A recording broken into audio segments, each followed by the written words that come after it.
सत्तेचा उन्माद, आमदारांच्या स्वीय सहायकाने तरुणाला केली बेदम मारहाण, सीसीटीव्ही व्हिडिओ व्हायरल, कायदा सुव्यवस्थेवर प्रश्नचिन्ह.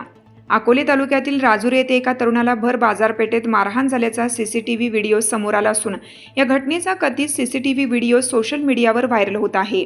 या प्रकरणात अकोलेचे आमदार डॉक्टर किरण लहामटे यांचे स्वीय सहाय्यक मुकुंद लहामटे तसेच उपसरपंच बोटे यांच्यावर संबंधित तरुणाला मारहाण करून जीवे मारण्याची व गुन्हा दाखल केल्यास परिणाम भोगावे लागतील अशी धमकी दिल्याचा आरोप करण्यात आला आहे. व्हायरल होत असलेल्या कथित सीसीटीव्ही फुटेजमध्ये राजूरमधील कायदा व सुव्यवस्थेचा प्रश्न पुन्हा एकदा ऐरणीवर आला असून नागरिकांमध्ये संताप व्यक्त केला जात आहे. मात्र या प्रकरणी संबंधित पक्षाची भूमिका अद्याप समोर आलेली नाही.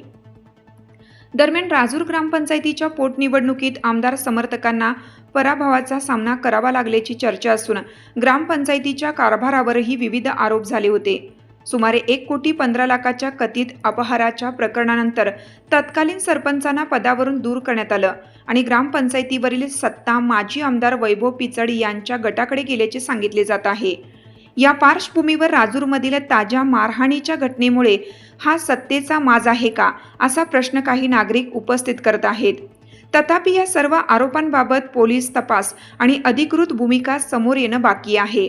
महासत्ता न्यूज, अकोले.